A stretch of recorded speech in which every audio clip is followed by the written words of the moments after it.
Hello YouTube, Dave here again. Today I am back with another Pathfinder 1st Edition Beginner Box related video. Earlier in the week we took a look at the solo adventure, which had mixed results as far as the playthroughs went, but it was actually kind of enjoyable. Today's video I'm going to be making a character using the rules provided. Now the Beginner Box does include 4 ready to use characters, but I've decided that I'm going to try out the character creation options and see how that goes. So in this, there are 3 races and 4 classes to choose from. There is, there's Dwarf, Elf, and Human, and then we have the Cleric, Fighter, Rogue, and Wizard. And I think for the purpose of this video, I typically make fighters as example characters for videos on this channel, mostly because they're usually the easier ones to do. But you know what? I think this time I'm actually going to go ahead and make a wizard.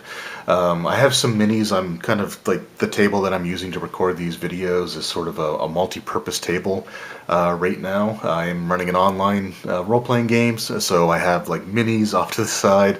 I've got stuff stacked up that was in a closet that we are using for quarantining things, so it's kind of cramped, unfortunately. But what was interesting about this is when I was sort of looking through the options, one of the minis that I noticed out of the corner of my eye happened to be one of the minis that I was using to represent one of the characters in the online game that I'm running, and that is this Elven Wizard. So I think I'm going to make an Elven Wizard. So we're going to go through and we're going to just do all the different steps for the characters. I did photocopy the character sheet. I did mine in black and white, although the original sheets are actually nicely colored, but I don't have any color ink in my printer, and so yeah, and it's way too expensive to buy replacement colored ink, especially is ridiculously expensive because it's like it's one of those ones where it's like all 3 colors are in one, so you can't buy them individually if you need them. Anyway, we're not here to talk about printer ink. We are here to make a character, so we're going to be going through the Hero's Handbook, the same one that had the adventure that we already went through of the Skeleton King's Crypt. So we are going to bypass that because we eventually defeated that adventure, and we're going to go right into character creation. So the first part of the Hero's Handbook is to just sort of explain, the concepts of like what the dice are, some of the game rules, basic stuff like the D20 system, how to use the book, but we're looking to go into the create a character. So character concept, it's time to build your own first level character. What character do you want to play? A wise priest, a mighty warrior, a crafty thief, or a brilliant wizard? We're going to go with a brilliant wizard because we've already established this. A rugged dwarf, clever elf, or a versatile human? We're going to go with elf. The choice is up to you. Every step of the way, this book will tell you what you need to write down on your character sheet and where you need to write it. Just follow the steps. So, step 1A, choose a race, which we've done. So, elf, we'll go with 1A, or step 1, I guess. Yeah, step 1A to, okay. So we are going with elf, which we've chosen our race. So we have elf there, and we're going to go with wizard. So we already got that taken care of. So choose our class. Then we have our 6 ability scores. So you have 6 ability scores that represent your raw talent in physical and mental tasks. The higher your ability score, the better you are in that category. Then there's strength, dexterity, constitution, intelligence, wisdom, and charisma. And it gives a little explanation of what they are. So we're just going to look at intelligence because we're making a wizard. So it says intelligence is how smart you are. High intelligence means you get more skills. Wizards need a high intelligence, so that's what we're going to go for. So that just tells us what they are. But step 4B, yeah, so we got B there. Oh, okay, so we have section A, B, okay. That's starting to make a little more sense there. So yeah, each section of the sheet is lettered, and then the steps tell you which section you should be looking at. So yeah, okay, that makes sense now. I should also, just throw this out there that I'm recording this at 2 in the morning, so cognitive abilities are not necessarily the best right now. So the next step is to roll our ability scores. Roll 4d6, add together the best 3 numbers, and then write this down on a scrap piece of paper. which we happen to have right here. So let's just go ahead. Alright, so we have a 6, a 9, so we have an 11. It's not great, but not awful. Oh boy. And then we got 10. Nowhere to go but up. Whoop. So that is 10, 13. Well, it's at least a positive number. Whoop. Another 11. Oh, here we go. So that is going to be a 15. So that's not bad. And that's our last one. Oh, ho, ho, ho, ho, okay. So that's actually a pretty gosh dang good roll.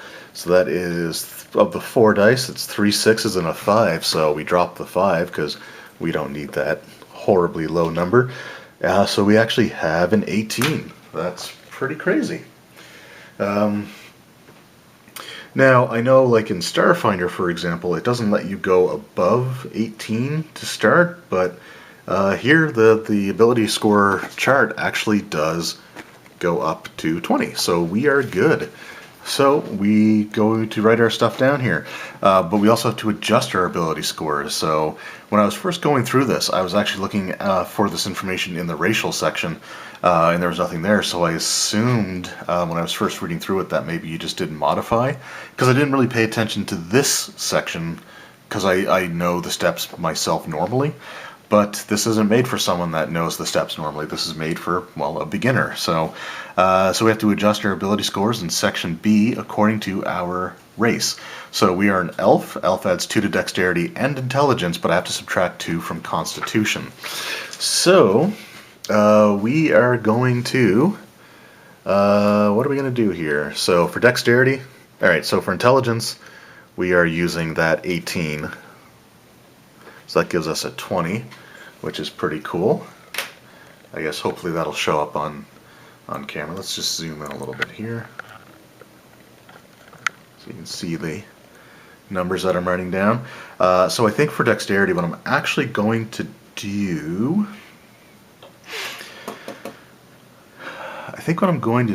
is I am going to use one of those 11s, I think, for dexterity. I'm just going to write down Dex, which becomes a 13, and then for Con I'm actually going to use this 15, which will drop it down to a 13, but that still gives us a positive modifier, so we still get an extra hit point, and we only get +1 to our armor class, so we're going to be a little, do I really need any other modifiers? You know what? Let's scrap that. Let's keep that 11. Just thinking about this, I would want a decent dexterity, so we're going to put that into that 13, and we're going to turn that into a 15. I guess that just, I just completely negated those two numbers, but whatever. Yeah, so there we go, and then we're just going to do Strength, Wisdom, and Charisma, so we'll go Strength 10. And then Wisdom and Charisma will both be 11s. Alright, so, oops. So, forgot we all zoomed in there. So yeah, so did I get bad rolls? Well, at first I did, but then it sort of corrected itself towards the end there. So use the ability scores and modifiers on the table, and then just record them. So we're going to go to our ability score section here. Whoops. So we'll just zoom back in. Alright, so for strength, like I said, we got our scrap paper there. Our strength is going to be 10.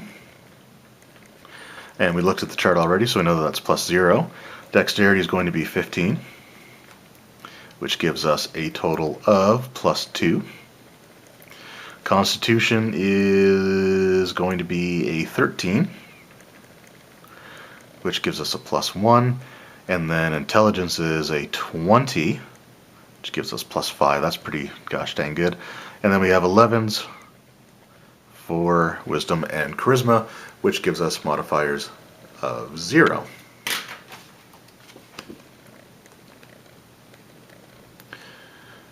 Right, so back to our steps. So we go to step number 6, which is choose an alignment.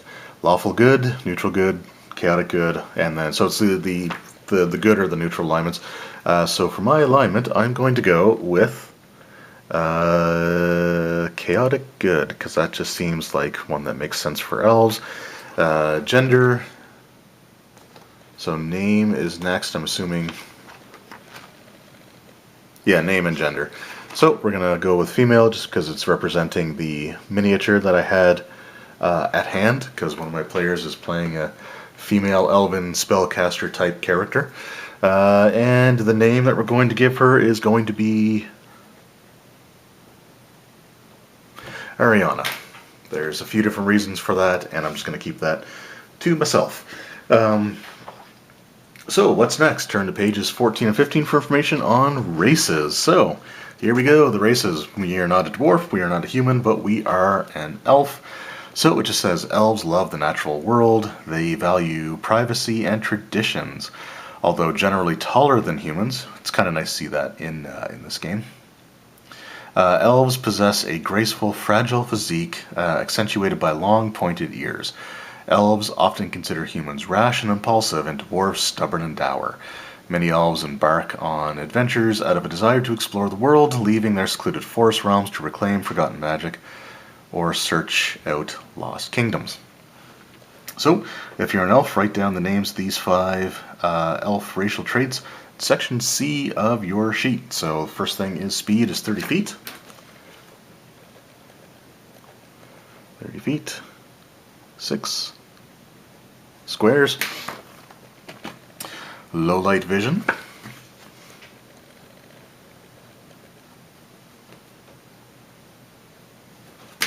So low light vision just says you can see twice as far in dim light as a dwarf or human. Elven sleep immunity. I'm just going to write down sleep immunity.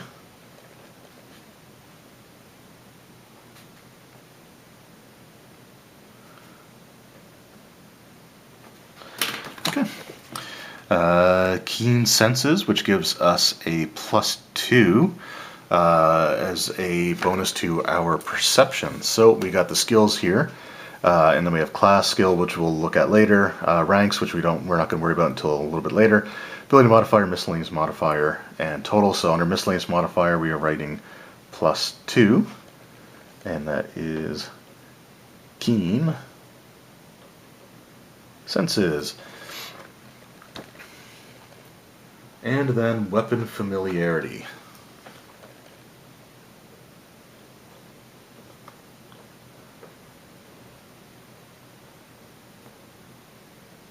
Okay.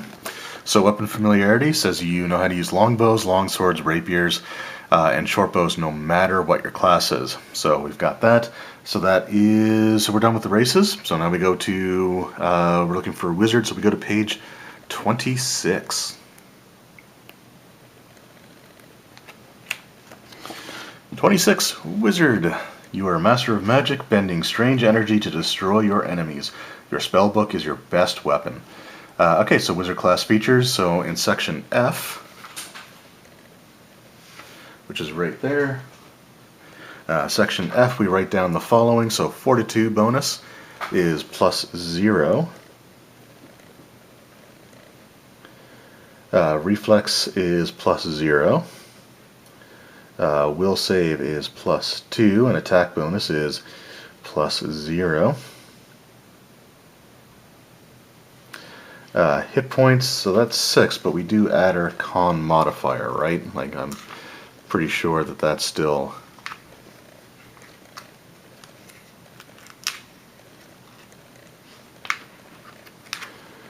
Come on. Alright, Constitution, how tough you are. High Constitution means you have more health, yeah. So we get plus... where was I? Hit points, 6, so yeah, so we get +1. So we have 7 hit points total. Then there's just the spots for our attribute stuff for the saving throws. So Fortitude, it gets +1 because that's Constitution. Reflex gets +2 because it's Dexterity. And Will is +0, unfortunately, because our Wisdom is only 11. We don't have any miscellaneous modifiers, so our Fortitude save bonus is +1, and then we get +2 to both Reflex and Will saves.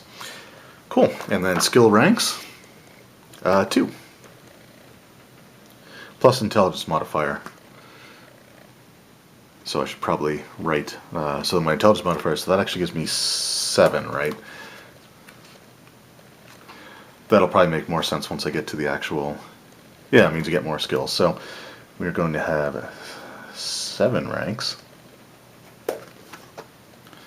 Might be getting a little ahead of myself, but we'll just skip past here and go into, so skills is skills, climbing, okay. Add +1 more if you're human. Yeah, you add your intelligence modifier. So, okay, just want to, like I said, I know that's the way the game normally does it, but I just want to make sure I wasn't getting too far ahead of myself there. Yeah, so then we have on section D, mark these as class skills. So I was reading in this, so the class skills, essentially what they are, it's like Starfinder. The number of ranks you can have in a skill is equal to your level, but you get a +3 bonus if you put a rank into a class skill. So for example, I would have Knowledge Arcana as a wizard, so if I were to, for example, put a rank in there, which I'm going to do, so we'll zoom in a little bit here. So Knowledge Arcana, so we're going to put 1 rank in there. Our intelligence modifier is 5, and it is a class skill, so we're going to get +3. So it's going to give us a total of +9 on the skill. So what we do here is we're just going to put X's in the following, so Knowledge Arcana, Dungeoneering, Geography, and History. So all the knowledge skills and Spellcraft.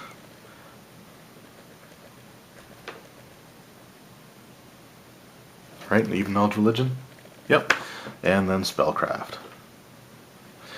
Okay, interestingly enough, those are all skills that can only be done trained only. So, but we're not going to fill that stuff in quite yet, but we do have them checked off. Weapons and armor on section E. So we are proficient with probably nothing. Wizards can't wear armor. Okay, so no armor, light armor. So I have specific weapons here. So I'm just going to write down club. And I'm going to double up a little bit here. So club, dagger, H, crossbow. I'm just going to write down crossbows because I get light and heavy.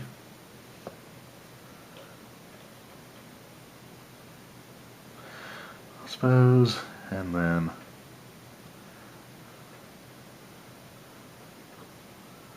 long and short bows.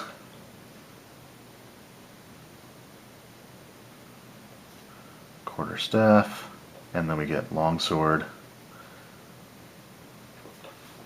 Whoops, down here, and rapier. So those are ones that we're automatically proficient in. So the long and short bow, longsword, and rapier was from our race. Okay, so spells. The wizard can cast spells. Every morning you spend an hour studying your spell book to decide the spells you want to cast that day. This is called preparing your spells. When you cast a spell, mark it off from today's list of prepared spells. Each day you pick different spells from your spell book. They don't have to be the same ones. So F, Arcane Bond. Choose one of the following items. Masterwork Dagger, Masterwork Quarterstaff, Ring, or Wand. Write Arcane Bond in section F. So Arcane Bond.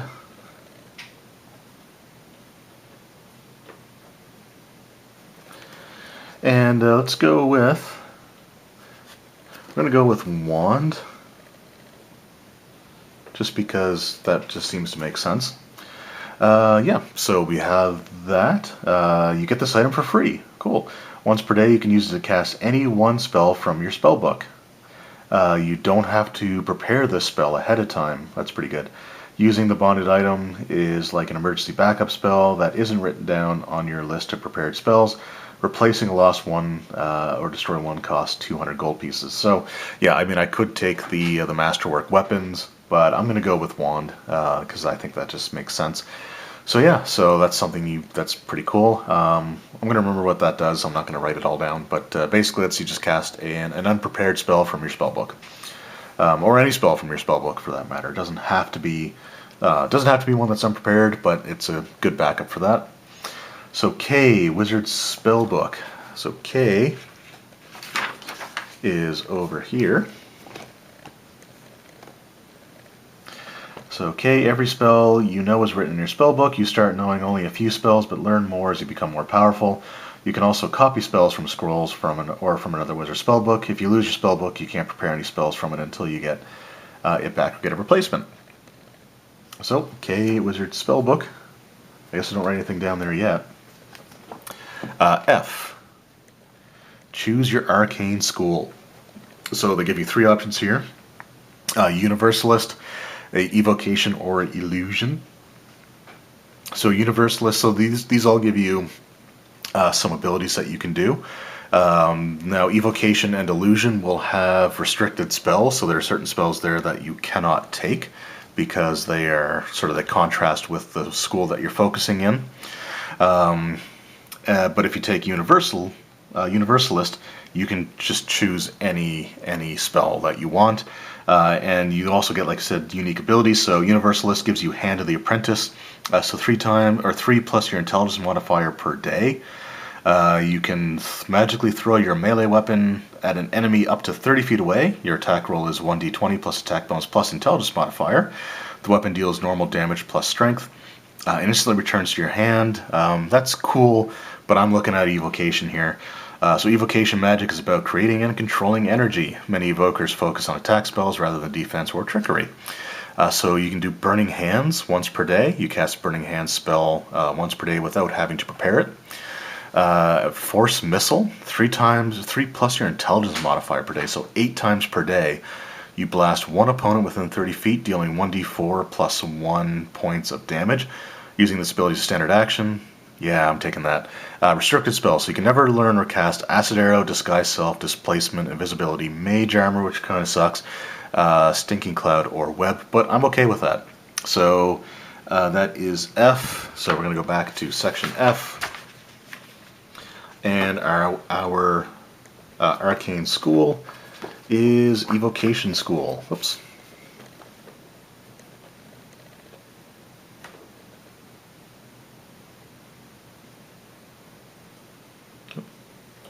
Yeah.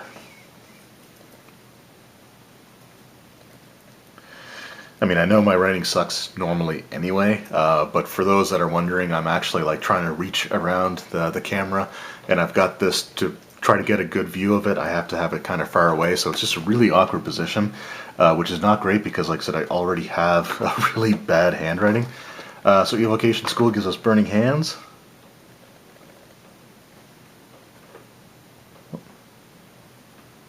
And I don't want to risk like moving my arm and bumping the camera. So once per day, and then we get Force Missile. I'm not going to write down the forbidden spells. And that is 8 times per day. 1d4 plus 1 force. And that's within 30 feet? Yeah. 30 feet. Okay, well actually, let's do the FT thing there. Okay, so we've got our school selected. And then wizard spells, so cantrips. Cantrips are a weak type of wizard spell that you can use over and over again as much as you want, up to once per round.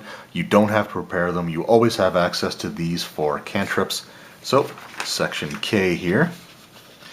Okay, so cantrips. Oh, okay, the cantrips are actually already written in, which is cool. So in your spellbook, whoops, it just already has everything written in there, so we don't need to worry about that. Wizard spell, pick a number of spells from this page equal to 3 plus your intelligence modifier. Write these spell names. You can prepare 1 spell per day from the list in your spell book. If your intelligence is 12 or higher, you need to prepare an extra one. So how many spells? 1, 2, 3, 4, 5, 6, 7, 8, 9, 10. We can learn 8 of them. So which one's Acid Arrow, second level Disguise Self. So Disguise Self. Displacement, Invisibility, Mage Armor, Stinking Cloud, or Web. Okay, so basically we can't take Mage Armor or Disguise Self, so we literally get every other spell. So we're just going to go through and write those down. So we get, whoops, Alarm.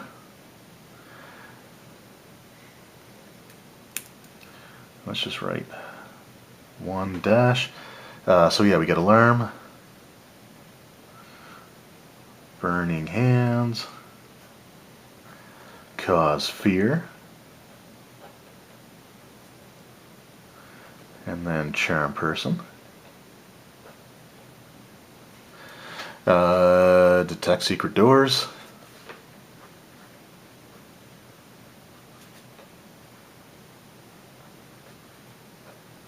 Whoops, not 4s.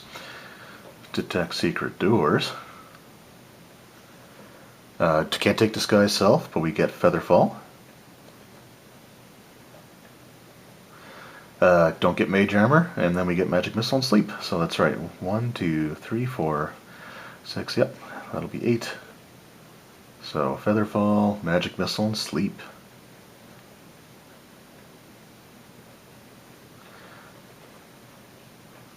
Okay, so now we have 2 spells that we can prepare. Does it tell us what our DC information is?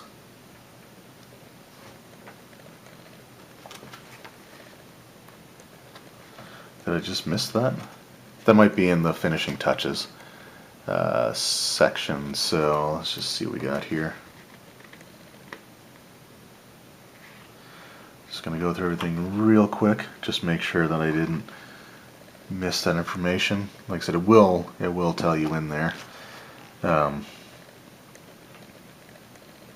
Oh, it tells you, okay, make a will save, DC 11 plus your intelligence modifier. 11 plus your intelligence modifier. Oh, okay. So it tells they're actually in the spell's description.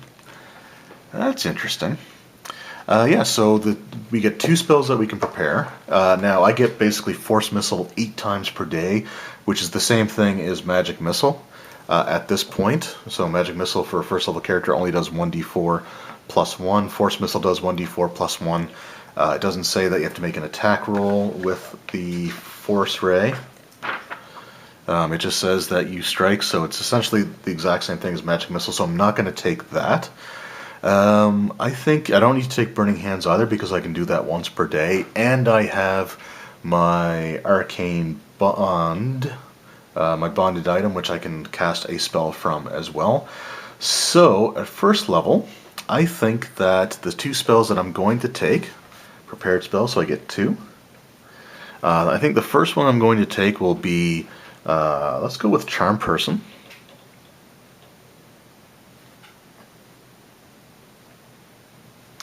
So Charm Person, and the spell save DC is 11 plus your intelligence modifier for this one, so that would be a total of 16. And then I'm also going to take Sleep, because that is a great first level spell. So that's 11 plus my intelligence modifier. So 16 there as well.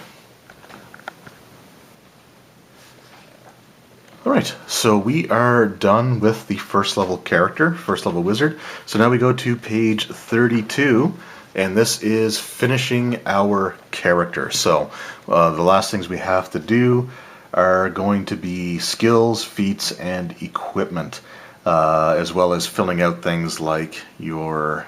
oh yeah, okay, so this is where we've already done some of this, so write down your ability modifiers, write your con modifier. If you don't have a rank and a skill listed, put 0 in the ranks. If you have improved initiative, which we're probably not going to take that, but we get 1 feat. Right, so being resistance, so some feats. Feats are special abilities, okay. Yeah, I think we get just choose your skills, feats, and equipment. So every character starts with 1 feat, and I think humans get like an extra one. and I think fighters might even get another one on top of it. So, yeah. So we're just going to go through, and I'm going to fill in the skill. So I'm not going to do that here in terms of like the equipment or equipment in terms of what we're doing here. But we got wizards. They actually do recommend improved initiative. Oh, it just gives it to you. Okay. Do we have like the list of feats? Because this might just predetermine what they are for you. I don't know. You know what? I would probably go with that anyway. Improved initiative. So yeah, okay. So we're going to do that, and then we've got the equipment. I might substitute some stuff out. Like I might actually swap out the crossbow for something like a rapier. So I'm just going to go through basically that process and fill out the skills and everything. And I'm going to do that off camera because that's just going to be a lot of boring math. But I'll be back with the finished result. Alright, so everything is filled in and we are basically done. The only thing that would be left would be to write maybe a character backstory, because there is a section for character history, or draw a character portrait. I'm not very good at that, so I'm not going to do that. I also didn't write down the restricted spells since I've got the book there, but that's something that, you know what, let's just do that now, just because otherwise this section would be pretty gosh dang short. So let's just get that done here. Oh.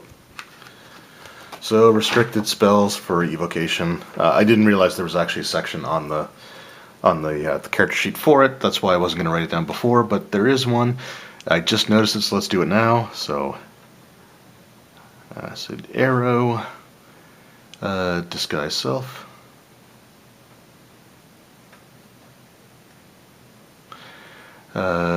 Displacement, and then we have, what is it, invisibility,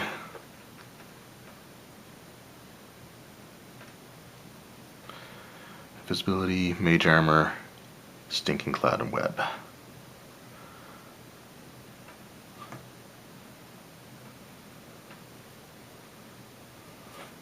I guess I should only really need to write down the first level ones, since that's all I have right now, but that's fine.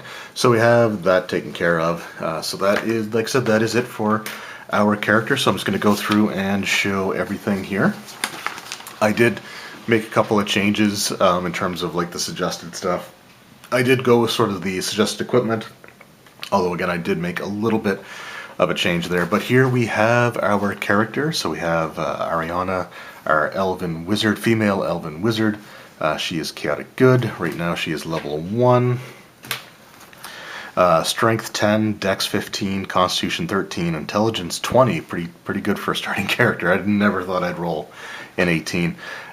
Wisdom and Charisma of 11. Speed 30 feet. Low light vision, sleep immunity, keen senses, and weapon familiarity. For skills, so I didn't fill in any of the stuff that requires trained only if I didn't put a rank into it. So that's why a few of these are blank. But we have, so acrobatics is +2 for dexterity, no ranks in there. And then bluff, climb, diplomacy, and heal are all at +0. Knowledge arcana, however, along with knowledge, geography, history, and nature were skills that I took there. So they all get +9. Perception I put a rank into with my +2 for my Elven Keen Senses. That gives me a total of +3. Ride, I didn't put anything in, but my Dex gives me a +2 modifier. Spellcraft I put one into with my Intelligence modifier of 5, and it is a class skill, so I get an extra 3 there. So that gives me +9. And then on my final rank I put into Stealth with my 2 Dexterity modifier for a total of +3. Fortitude, Fortitude saving throw, we went over that, so that's +1. I get +2 for reflex and will saves. My attack bonus is 0, but I do get 7 skill ranks every level, and I do have 7 hit points at first level. My arcane bond is a wand. I have the Evocation school, which gives me burning hands once per day without having to memorize or prepare the spell. Force missile 8 times per day, 3 plus your intelligence modifier. Does 1d4 force damage each. The function basically like magic missile, the range of 30 feet. Initiative, I did not take the improved initiative feat. So my initiative is just my dex modifier of +2, melee attacks +0 because I don't get anything for base attack, and I don't have a strength modifier. Range attacks I do get +2 on. Now the feat that I actually took was weapon finesse, which allows me to use my dex modifier for attack rolls on weapons that allow it. So I took the rapier instead of the light crossbow. I took the rapier. And I just gave myself the extra gold for the difference, not having the crossbow or the bolts. So I get a +2 attack bonus for that. It's a d6 damage, but it has a critical threat range of 18 to 20, and it does ×2 on a critical hit. So what that is if I roll an 18, 19, or 20 and the attack still hits, then it's considered a critical threat. So there's a chance I can roll a critical. You have to roll the dice again to see if that actually happens. You have to confirm your crit. I should double check and make sure that's the way that this works here, but I'm pretty sure that that hadn't changed. And I would do ×2, so instead of 1d6, I would roll 2d6. It's a piercing weapon, and it's range increment. It's a melee weapon, so it doesn't have one. No ammunition. And then I have a dagger, which gives me again +2 for a d4. Its critical threat is 19 to 20, and it can do piercing or slashing. But I can also throw it for range increments of 10 feet. And I think every increment over the first, so once you get to the maximum range of your first increment, anything beyond 10 feet, for example, so like 11 feet to 20 feet would be, I think, -2 on the attack roll. Not that I would probably need it all that often. Armor class, not great. I don't have any armor or shield, and I don't have any magic, and so my dex modifier is +2, so I have an armor class of 12. And like I said, I got weapon finesse.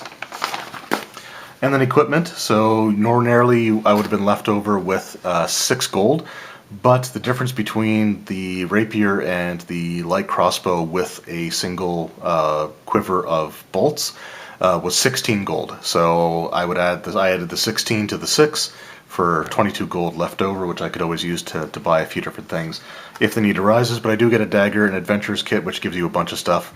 Bonded item, which you get for free, which is a wand in this case. Then I have 10 candles, my spell book, and the rapier. And I've got my spellbook information down here with my prepared spells of Charm Person and Sleep. Again, I have Force Missile I can do 8 times per day. Burning Hands I can do once, and then I have my bonded item that I can use to cast any spell in my spellbook once per day. And that's basically it. So like I said, no character portrait. Didn't really think, I'm not going to bother with the history for the purpose of this video, and I haven't killed anything, dealt any damage, or have anything that's noteworthy at this point in time. But there we have it. That is the Pathfinder beginner box character creation, making an Elven Mage. And that was fun. I really enjoyed doing that. So in the next video, what I'm going to do is I will level this character up to level 5, and then I will go through the process of going through the conversion book, and maybe convert it over to a first edition Pathfinder character that you could use with the core rulebook. So looking forward to that. Anyway, I hope you guys enjoyed this video, and if you've used this set before and made your own characters, let me know what race class combination that you've made. And yeah, like I said, I just hope you enjoyed the video. I had fun doing this. I always like creating characters, and it's been a while since I created a wizard, so I thought it'd be fun to do that. So yeah, thank you guys very much for watching. Hope you enjoyed. I'll see you next time. Take care.